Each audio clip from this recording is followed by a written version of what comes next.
저는 오늘 여러분과 함께 부활하신 예수님의 현재적 체험이라는 제목으로 공부를 하려고 합니다. 우리 다 같이 갈라디아서 2장 20절 읽어보십시다. 내가 그리스도와 함께 십자가에 못 박혔나니 그런즉 이제는 내가 산 것이 아니요 오직 내 안에 그리스도께서 사신 것이라. 이제 내가 육체 가운데 사는 것은 나를 사랑하사 나를 위하여 자기 몸을 버리신 하나님의 아들을 믿는 믿음 안에서 사는 것이라. 오직 내 안에 그리스도께서 사신 것이라. 우리는 부활하신 예수님을 현재적으로 체험하며 살 수 있습니다. 예수님은 2000년 전에 유대지방에 오셨지만은 2000년의 시간적 간격이 있음에도 불구하고 거리적 차이가 있음에도 불구하고 우리는 부활하신 예수님을 현재에 체험하며 살 수 있습니다. 그뿐만 아니라 미국에서도 한국에서도 유럽에서도 어디서나 동시에 부활하신 예수님을 체험하며 살 수 있습니다. 부활하신 예수님이 여러분의 가정에 임재하시면 여러분의 가정은 행복으로 살아납니다. 부활하신 예수님을 여러분의 병든 육체에 맞아들이면 치료함을 받습니다. 사업터, 직장, 어느 곳에 있든지 부활하신 예수님을 모시어드리면 황무지에 장미꽃이 피어나듯 새로운 생명의 역사가 있습니다. 그러면 우리는 어떻게 부활하신 예수님을 현재 이 시간에 현재 내 가정에서 체험하며 살 수 있습니까? 이 방법을 잘 터득한 사람은 삶의 진정한 행복과 번영의 길을 깨달은 사람입니다. 오늘 이후 우리는 모두 하나같이 이것을 잘 깨달아 영혼이 잘된 것 같이 범사에 잘되고 강건하며 생명을 얻되 풍성히 얻는 여러분이 되시기를 바랍니다. 부활하신 예수님을 현재적으로 체험한다는 말은 부활하신 예수님의 영이 성령님이시기 때문에 현재 생활에서 성령님을 체험하며 사는 것입니다. 부활하신 예수님의 영이 성령님이시기 때문에 현재 생활에서 성령님을 체험하며 사는 것이 바로 부활하신 예수님을 현재적으로 체험하며 사는 것입니다. 부활하신 예수님이 현재 안에서 체험됨을 알기 위해서 우리는 먼저 첫째로 부활하신 예수님과 성령의 관계는 무엇인가? 두 번째로 부활하신 예수님을 체험하기 위해선 예수님 편에서 먼저 이루셔야 할 일은 무엇인가? 그 다음에 세 번째로 우리 안에서 체험되는 부활하신 예수님에 대해 공부를 하겠습니다. 그러면 첫째로 성령님과 예수님과의 관계는 무엇입니까? 먼저 성령은 누구예요? 성령은 삼위일체 제3위 성령 하나님이 성령이세요. 성령은 삼위일체 제3위 성령 하나님이시다. 우리 사도행전 16장 6절로 7절을 보십시다. 사도행전 16장 6절로 7절 다 같이 성령이 아시아에서 말씀을 전하지 못하게 하시거늘 부르기아와 갈라디아 땅으로 다녀가 무시아 베르로 비두니아로 가고자 애쓰되 예수의 영이 허락지 아니하시는지라. 6절에서 아시아에서 말씀을 전하지 못하게 하신 성령과 7절에서 비두니아로 가려는 것을 막은 예수의 영이라고 그랬어요. 성령님과 예수님은 같은 영이에요. 다시 한번 말씀드리면 6절에서 아시아에서 말씀을 전하지 못하게 하신 성령과 7절에서 비두니아로 가려는 것을 막은 분은 성령님이시며 예수님의 영이다. 성령과 예수님의 영은 같은 분이에요. 또 우리 베드로전서 1장 10절로 11절을 읽어보십시다. 베드로전서 1장 10절로 11절 다 같이 이 구원에 대하여는 너희에게 임할 은혜를 예언하던 선지자들이 연구하고 부지런히 살펴서 자기 속에 계신 그리스도의 영이 그 받으실 고난과 후에 얻으실 영광을 미리 증거하여 어느 시 어떠한 때를 지시하는지를 상고하는지라. 베드로 사도는 구약시대의 선지자들의 안에 거하는 성령도 누구의 영이라고 했어요? 그리스도의 영이다. 이렇게 말하는 거예요. 구약시대의 선지자들 안에 거하던 성령님 그분도 바로 그리스도의 영이다 이거예요. 바로 그리스도의 영이다. 또 바울사도는 하나님께서는 그 아들의 영을 우리 마음 가운데 보내셨다. 이렇게 말해요. 갈라디아서 4장 6절 다 같이 너희가 아들인 고로 하나님이 그 아들의 영을 우리 마음 가운데 보내사 아바 아버지라 부르게 하셨느니라. 지금 우리가 읽은 이 구절에서 아들은 예수님을 말합니다. 그래서 우리 안에 보내신 아들의 영은 예수님의 영이죠. 또 성령님의 영. 그러므로 구약시대의 선지자들의 안에 있던 그리스도의 영이나 우리 안에 계신 아들의 영이나 예수님의 영은 모두 다 한 영이며 부활하신 예수님의 영과 같은 거예요. 하나님의 영, 예수님의 영, 성령님은 같은 한 영이시라는 거예요. 하나님의 영이 예수님의 영으로 우리 안에 계시기 때문에 우리는 예수님을 통하여 하나님을 생생하게 인격적으로 느낄 수 있습니다. 아멘. 하나님의 영이 예수님의 영으로 우리 안에 계시다는 거예요. 그래서 우리는 예수님을 통하여 하나님의 영을 생생하게 인격적으로 느낄 수 있는 것입니다. 우리는 우리가 잘못 알고 있는 영적 세계의 구조에 대한 지식을 오늘 정돈할 필요가 있습니다. 그것은 사람이 죽으면 그 영혼이 어떻게 되냐 하는 이것입니다. 성경이 보여주는 영적 세계는 먼저 창조주로서 성령 하나님이 계세요. 그 밑에 선한 천사 그룹과 타락한 천사인 사탄과 그 졸개들인 귀신들이 있습니다. 그 밑에 영을 가진 사람이 있어요. 우리의 토속적 사고관념에는 사람이 죽으면 귀신이 되어 활동한다고 하는데 성경은 그것을 지지하지 않습니다. 사람이 죽으면 그 영혼은 음부로 가든지 하나님께로 가든지 둘 중에 하나예요. 성경에 나오는 귀신들에 대한 기록은 죽은 사람의 영혼을 말하는 것이 아니라 타락한 영적 존재들을 의미한다는 것을 우리가 알아야 됩니다. 예수님은 사람에게부터 괴로움을 주는 귀신들을 한 번도 죽은 조상의 귀신이라고 말씀하신 적이 없어요. 우리가 이것을 주목해야 합니다. 사람에게도 영혼이 있음을 성경은 지지하고 있지만 죽은 사람의 영혼은 이 세상에서 활동할 수 없다는 것을 성경은 아주 분명하게 제시합니다. 전도서 3장 21절 우리 다 같이 인생의 혼은 위로 올라가고 짐승의 혼은 아래 곧 땅으로 내려가는 줄을 누가 알랴.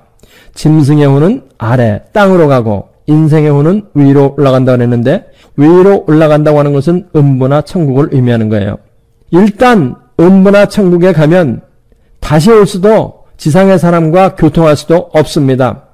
누가복음 17장 여러분들이 잘 아시는 누가복음 17장에 보면은 음부에 가 있는 부자의 영혼이 회개하면서 세상에 남아있는 자기 아우들과 연결하고 싶어합니다. 아주 간절하게 연결하고 싶어하지만은 모두 거부당해요. 죽고 나면 세상 사람과의 연결은 완전히 단절되는 것을 보여주는 거예요. 죽은 사람의 영혼은 이 세상의 사람과 교통할 수 없습니다. 사람에게부터 괴롭히는 귀신들은 모두 타락한 천사들의 그룹에 속하는 것들임을 우리는 알아야 할 필요가 있습니다. 죽은 사람의 영혼이 아니라는 것을 알아야 돼요. 죽은 사람의 영혼이 아니다. 그래서 초원수를 통해 불려지는 것, 영매들을 통해 접촉하는 것들은 모두 타락한 천사 그룹인 귀신들이 하는 장난이지 죽은 사람의 영혼이 아니에요. 이것이 바로 바른 성경적 입장이에요. 성경에는 오직 한 군데 죽은 사람과 교통했다는 사실이 사무엘서에 나오는데 그것은 사무엘의 진짜 영혼이 땅속에서 올라온 것이 아닌 악령의 속임으로 해석하는 것이 바른 성경 해석이에요. 이런 것들은 속임수라는 것을 우리가 알아야 할 필요가 있습니다. 이런 것들은 하나님의 영광을 가로채기 위해 활동하는 악령들의 활동이기 때문에 무당이나 영매, 박수, 초혼자, 신접자들은 죽이라고 하는 것이 구약의 명령이에요. 우리 다 같이 신명기 18장 9절로부터 12절까지 읽어보십시다. 내 하나님 여호와께서 내게 주시는 땅에 들어가거든 너는 그 민족들의 가증한 행위를 본받지 말 것이니 그 아들이나 딸을 불 가운데로 지나게 하는 자나 복술자나 기륭을 말하는 자나 유수를 하는 자나 무당이나 진언자나 신접자나 박수나 초혼자를 너희 중에 용납하지 말라. 무릇 이런 일을 행하는 자는 여호와께서 가증히 여기시나니 이런 가증한 일로 인하여 네 하나님 여호와께서 그들을 네 앞에서 쫓아내시느니라. 너는 네 하나님 여호와 앞에 완전하라. 네가 쫓아낼 이 민족들은 기륭을 말하는 자나 복술자의 말을 듣거니와 네게는 네 하나님 여호와께서 이런 일을 용납지 아니하시느니라.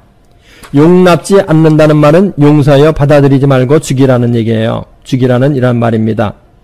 우리는 죽었다가 다시 사신 분은 오직 예수 그리스도 한 분뿐이라는 확신에 서야 합니다.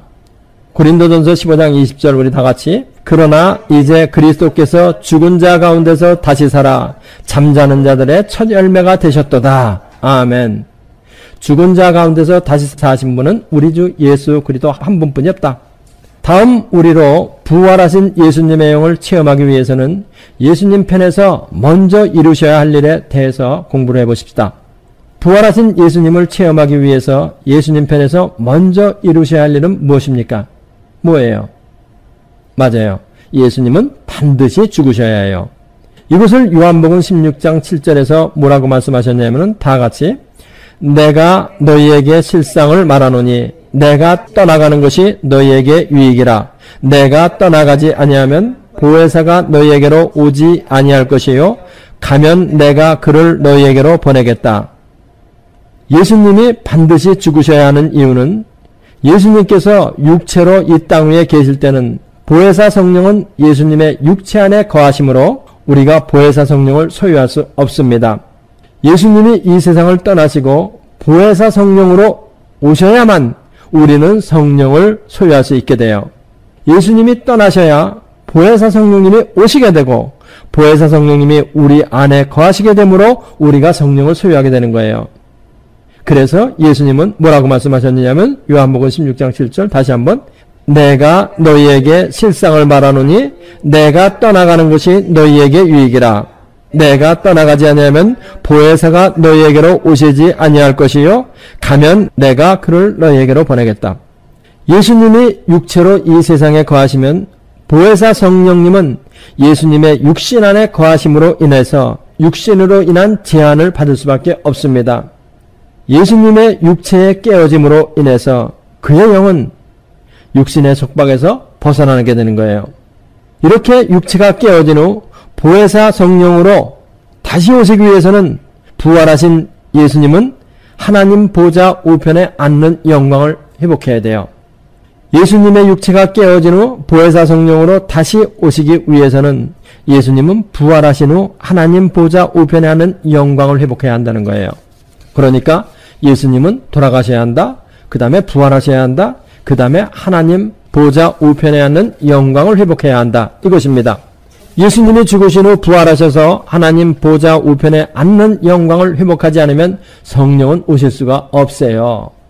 이것이 요한복음 7장 39절에는 뭐라고 되어 있냐면 우리 다 같이 이는 그를 믿는 자의 받을 성령을 가리켜 말씀하신 것이라. 예수께서 아직 영광을 받지 못하신 거로 성령이 아직 저에게 계시지 아니하더라.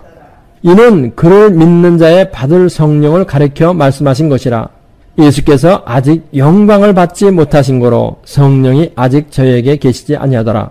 다시 말하면 먼저 예수님께서 죽으시고 부활하셔서 하나님 보좌 우편에 앉는 영광을 받아야 우리가 부활하신 예수님을 체험할 수 있다 이겁니다. 동시에 여러 곳에서 우리가 체험할 수 있다는 거예요. 언제 어디서든지 한국에서나 미국에서나 성령을 소유할 수 있게 되기 위해서는 예수님은 죽으셔야 할 뿐만 아니라 부활하셔서 영광을 받으셔야 한다는 겁니다. 그러면 예수께서 아직 영광을 받지 못하신 거로 성령이 아직 저희에게 계시지 아니하더라. 이 말씀에서 예수님이 영광을 받아야 한다는 말은 무엇입니까? 예수님께서 영광을 받아야 한다는 말은 예수님께서 승천하셔서 하나님 보좌 우편에 앉으시는 것, 곧 창세전부터 아들로서 누리던 영광의 자리로 복귀하시는 것을 말해요. 예수님께서 영광을 받는다는 그 말은 무엇이냐면은 창세전부터 아들로서 누리던 영광의 자리로 복귀하는 것, 바로 그것을 의미해요. 이것이 이루어져야 예수님은 영광을 받으신 것이 되고 성령을 우리에게 보낼 수 있게 되는 거예요. 이것을 예수님은 요한복음 17장 5절에서 뭐라고 기도를 하셨냐면은 우리 다 같이 아버지여 창세전에 내가 아버지와 함께 가졌던 영광으로 지금도 아버지와 함께 나를 영화롭게 하옵소서. 창세전에 내가 아버지와 함께 가졌던 영광으로 이렇게 기도를 하시는 거예요. 그래서 예수님께서 영광을 회복하시면 그 이름으로 성령을 보내주시는 거예요. 예수님께서 영광을 회복하시면 하나님 아버지께서 아들의 이름으로 성령을 보내실 것에 대해서 요한복음 14장 26절은 뭐라고 되어 있냐면은 다 같이 보혜사 곧 아버지께서 내 이름으로 보내실 성령 그가 너희에게 모든 것을 가르치시고 내가 너희에게 말한 모든 것을 생각나게 하시리라. 아버지가 아들의 이름으로 당신의 성령을 보내실 것이다. 그러니까 하나님의 성령이 예수님의 이름으로 우리에게 오면은 예수님이 영광을 받으신 증거죠. 그렇죠? 잘 이해하시죠? 예수님의 말씀에 따라 성령께서 오순절에 강림하셨습니다. 예수님의 영광은 성취된 거예요. 그렇죠? 예수님의 이 약속을 우리 다시 한번 보십시다. 사도행전 1장 4절로 5절 다 같이 사도와 같이 모이사 저희에게 분부하여 가라사대 예루살렘을 떠나지 말고 내게 들은 바 아버지의 약속하신 것을 기다리라. 요한은 물로 세례를 베풀었으나 너희는 몇 날이 못되어 성령으로 세례를 받으리라. 성령으로 세례를 받으리라. 예수님이 승천하시기 전에 말씀하신 거예요. 너희는 몇 날이 못되어 성령으로 세례를 받으리라. 이 약속은 백신문도가 기도할 때 마가의 다락방에 성령께서 강림하심으로 그대로 성취되었어요. 그래서 하나님의 성령은 아들이신 예수님의 이름으로 온 겁니다. 예수님은 영광을 받으셨어요. 예수님은 영광을 받으신 겁니다. 그래서 하나님의 성령이 아들이신 예수님의 이름으로 오게 된 것입니다. 베드로 사도는 이것을 다음과 같이 확증했습니다. 사도행전 2장 33절 다 같이 하나님이 오른손으로 예수를 높이심에 그가 약속하신 성령을 아버지께 받아서 너희 보고 듣는 이것을 부어주셨느니라. 아멘. 하나님이 오른손으로 예수를 높이심에 영광을 회복시키심에 그가 약속하신 성령을 아버지께 받아서 아버지의 성령을 아들의 이름으로 보내셔가지고 너희가 지금 이것을 충만하게 받았느니라. 이런 의미입니다. 그렇기 때문에 예수님께서는 승천하셔서 하나님 보좌 우편에 앉으시고 아들로서의 영광을 완전히 회복하셨습니다. 예수님이 이렇게 영광을 받으셨기 때문에 그의 영을 우리에게 보내시고 성령 충만을 주심으로 예수님을 우리가 현재 체험하고 살게 되는 거예요. 우리가 체험하는 성령님은 하나님의 아들이신 부활하신 예수님의 영입니다. 우리가 이것을 믿음으로 인하여 성령을 충만히 받고 오늘 현재 부활하신 예수님을 충만히 체험하게 되는 거예요. 그렇죠? 삼위일체 이거를 정확하게 얘기해주고 있는 거예요. 삼위일체 하나님에 대해서 정확하게 얘기해주고 있어요. 우리는 여기서 한 가지 엉뚱당뚱한 얘기를 하나 말하고 가십시다. 문선명이는 예수님이 죽어서 실패했다고 주장해요. 죽어서 실패했다. 이것은 무당이나 영매, 초혼자 등과 같이 어린내나 속이는 영적 사기지요. 예수님은 죽으셔야 할 분이기 때문에 죽은 거예요. 문선명이가 지금 90을 넘었다고 하니까 곧 죽을 때가 다가옵니다. 원죄 없이 태어났다고 하는 그가 왜 죽어야 하는지 또 그가 살아서 성공한 것이 무엇인지 입증해야 할 때가 곧 다가오는 것입니다. 다음은 현재적으로 체험하는 부활하신 예수님의 체험은 무엇입니까? 부활하신 예수님에 대한 체험은 생명의 충만함을 체험할 수 있습니다. 또 인격의 변화를 우리가 체험할 수 있어요. 성령님으로 인하여. 부활하신 예수님은 보혜사 성령으로 오셔서 예수님이 생전에 하시던 일을 그대로 반복하십니다. 이것은 너무나 당연합니다. 왜냐하면 보혜사 성령님은 예수님과 같은 분이시기 때문에요. 그렇죠? 같은 분이시기 때문에 부활하신 예수님은 보혜사 성령으로 오셔서 예수님의 생전에 하시던 그 일을 그대로 반복하신다는 것부터 공부를 해보십시다. 부활하신 예수님은 성령으로 오셔서 무슨 일을 하시느냐? 당신이 몸으로 계실 때 하시던 일을 그대로 반복하신다. 요한복음 14장 26절 읽어보십시다. 보혜사 곧 아버지께서 내 이름으로 보내실 성령 그가 너희에게 모든 것을 가르치시고 내가 너희에게 말한 모든 것을 생각나게 하시리라. 보혜사 성령이 오시면 내가 너희에게 가르친 것을 가르치고 내가 너희에게 말한 것을 생각나게 한다. 육신으로 계실 때 내가 말한 것, 가르친 것을 다시 반복하신다는 거예요. 어떻게 오셔서? 보혜사 성령으로 오셔서 육신으로 계실 때 말씀하신 것, 가르친 것, 이것을 다시 반복하신다는 거예요.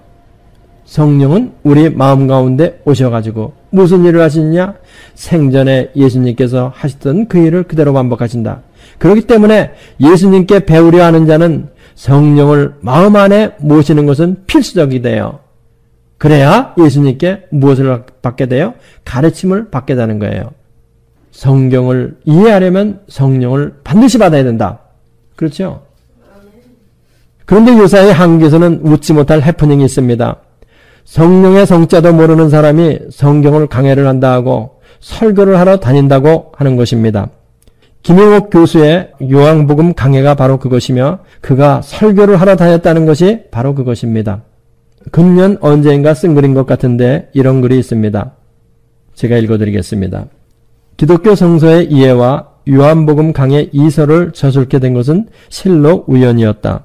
EBS에서 나에게 일반인을 위한 영어 강독 인터넷 강좌를 요청한 데서 비롯된 사건이었다.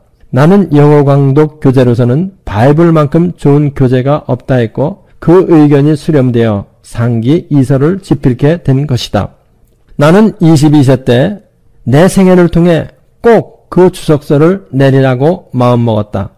요한복음 주석이 이렇게 빨리 이루어지리라고는 꿈꾸지 못했다. 의외로 그 파장은 일파만파였다. 각 언론과 교단의 반향도 컸고 나는 여기저기 설교자로 불려 다녀야만 했다. 여러분, 요한복음을 이해하려면 성령을 받아 예수님의 신성을 믿어야 하고 예수님의 신성을 믿는 것은 삼위일체를 믿는 것입니다. 삼위일체를 믿지 않는 사람이 요한복음 강해를 쓴다는 것은 불가능합니다. 페이런하고 김영옥 교수가 요한복음 강해를 쓰고 설교를 하러 다녔다고 하는 것은 지나가는 개도 웃고 지나갈 일입니다. 그리고 그는 계속해서 말하기를 그리고 드디어 한국 신학계를 대변하는 석학들 앞에서 정직한 검증을 받는 대토론회까지 서게 되었다. 우리에게는 니케아 종교회의보다도 더 의미 있는 자리였을 것이다. 그 비판의 격조가 조선 문명 속에 흡수된 기독교의 성숙한 모습을 과시했기 때문이었다. 그저께 25일에는 기독교 방송 CBS 전 직원과 허심탄회한 토론의 자리를 가졌다. 한국 기독교는 새로운 개방의 국면을 맞이하고 있는 것이다. 기독교 역사상 큰 종교회의가 몇 번 있었는데 니케아 종교회의도 그 중에 하나입니다. 여기서 삼위일체가 선언되었습니다. 그런데 김영옥 교수는 그들이 모여서 무슨 일을 했는지는 모르지만은 니케아 종교회의보다 더 의미가 있었다고 합니다. 김영옥 교수의 이런 착각, 자화자찬, 기이한 행적을 이해한다는 것은 정말로 삼위일체를 이해하는 것보다 더 어렵습니다. 우리 다시 한번 요한복음 14장 26절 읽어보십시다. 보혜사 곧 아버지께서 내 이름으로 보내실 성령 그가 너희에게 모든 것을 가르치시고 내가 너희에게 말한 모든 것을 생각나게 하시리라. 보혜사 성령을 받아야 예수님께 배울 수 있게 되고 예수님의 말씀을 알게 되는 것입니다. 김영옥 교수가 한 일은 가히 기네스북에 오를 일입니다. 다음에 부활하신 예수님이 우리 안에 오셔서 주시는 생명의 충만함에 대해 공부를 해보십시다. 예수님은 말씀하시기를 당신이 오시는 목적을 요한복음 10장 10절에서 뭐라고 말씀하셨냐면은 다같이 도적이 오는 것은 도적질하고 죽이고 멸망시키려는 것뿐이요 내가 온 것은 양으로 생명을 얻게 하고 더 풍성히 얻게 하려는 것이라. 예수님은 보혜사 성령으로 지금 우리 안에 계시면서 우리로 하여금 생명을 얻게 하고 더 풍성히 얻게 하십니다. 이 세상에서 우리가 체험하는 예수님의 충만은 생명 안에서 왕노릇하는 것입니다. 사도 바울은 생명 안에서 왕노릇하라고 우리에게 권하고 있습니다. 로마서 5장 17절 우리 다같이 한 사람의 범죄를 인하여 사망이 그 한 사람으로 말미암아 왕노릇하였은즉 더욱 은혜와 의의 선물을 넘치게 받는 자들이 한 분 예수 그리스도로 말미암아 생명 안에서 왕노릇하리로다. 생명 안에서 왕노릇을 하라. 우리로 하여금 그리스도로 말미암아 생명 안에서 왕노릇하라는 거예요. 우리 보고 어떻게 왕노릇하라는 거예요? 그리스도로 말미암아 생명 안에서 왕노릇해라. 이 세상에는 생명에 갖는 특권이 있습니다.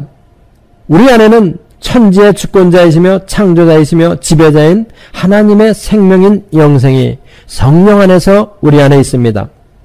이 영생으로 인하여 우리는 하나님의 자녀가 되는 권세를 누립니다. 우리는 이 생명으로 인하여 천지에서 왕노릇 할 수 있습니다. 예수님이 풍랑이는 갈릴리 바다를 향하여 잠잠하라 고요하라고 명령하신 것처럼 우리도 인생살이의 모든 파도를 향하여 잠잠하라 고요하라고 명령할 수 있습니다. 그렇죠? 그런데 아무리 명령해도 파도가 가라앉지 않는데요 하는 사람도 있습니다. 이런 사람은 개구리 우는 소리에 벌벌 떠는 사자와도 같습니다. 또 그런 것이 아무나 다 되나요? 나는 안 돼요 하는 사람은 고양이로 태어나서 쥐에게 쫓겨다니는 한심한 고양이예요. 죽기를 각오하고 한번 명령을 해보십시오. 안 되는 것이 있겠나? 안 되면 될 때까지 1000번 만번 해보세요. 파도는 가라앉고야 맙니다. 응답은 하나님께 속한 것이지만은 끝까지 매달리는 것은 우리가 해야 할 일입니다. 이런 사람만이 부활하신 그리스도를 현재의 삶 가운데 생명으로 충만하게 체험하며 살아갑니다. 이런 사람은 부활하신 그리스도를 다른 사람에게 증거합니다. 이런 사람을 만나면 믿음이 더해집니다. 이런 사람이 모여있는 교회는 살아 움직이는 교회가 됩니다. 생명의 충만함이 있습니다. 다음은 우리의 인격의 문제를 고쳐주시는 부활하신 예수님에 대해서 우리 공부를 해보십시다. 우리의 인격의 문제를 고쳐주신 부활하신 예수님. 생명으로 예수님과 연합한 사람에게는 어쩔 수 없이 그 생명의 품성이 나타나는데 가장 중요한 덕성이 무엇이라고 생각해요? 뭐라고 생각해요? 겸손입니다. 예수님을 믿는 사람에게 나타나는 가장 중요한 덕성은 겸손이라고 성 어거스틴은 말했어요. 그리스도인의 최고의 미덕은 겸손이다. 바울은 이렇게 말했습니다. 너희는 이 마음을 품으라. 곧 그리스도의 마음이니 그는 본래 하나님의 본체시나 하나님과 동등됨을 취할 것으로 여기지 않으시고 자기를 비워 종의 형태로 오셨을 뿐만 아니라 죽기까지 순종하셨으니 곧 십자가에 죽으심이라. 누가 다른 사람보다 자기가 더 잘났다고 생각할 때 겸손한 사람이 아닙니다. 사도 바울은 자신을 만삭되지 않고 태어난 자라고 하였습니다. 인류 역사상 한 번 나올까 말까한 대사도가 왜 자신을 만삭되지 않고 태어난 자라고 했습니까? 그는 하나님의 능력을 많이 나타냈습니다. 신약 성경이 거의 다 그의 영감에 의해 쓰여졌습니다. 그는 후대의 기독교인을 위해 위대한 일을 했습니다. 그런데 왜 그가 자신을 만삭되지 못하여 태어난 자라고 했습니까? 그러한 그였지만은 어떤 때 자신을 바라다 보면 조그만 일에 무력하게 굴복하는 자신을 봅니다. 사도 바울은 이런 자신을 바라보면서 자신을 만삭되지 못하여 태어난 자라고 하는 것입니다. 우리는 남처럼 큰 죄는 짓지 않는다고 생각할지 모릅니다. 그러나 우리의 일상생활에서 아주 작은 일에서 얼마나 자주 굴복을 합니까? 작은 말에 실수가 많습니다. 남의 조그마한 흉을 잘 들춰냅니다. 나는 못하면서 남을 가르치려 할 때가 많습니다. 대접을 못 받으면 섭섭합니다. 조그만 일에 불평을 합니다. 우리는 이렇게 조그만 실수가 많습니다. 그래서 우리도 만삭되지 못해 태어난 자와 같습니다. 이렇게 자신의 약점을 잘 아는 사람은 다른 사람 앞에서 내가 너보다 잘났다 하며 교만하지 않습니다. 겸손을 멀리서 찾을 것이 아니라 이것이 바로 겸손이 아닙니까? 성 어거스틴은 이런 말을 했습니다.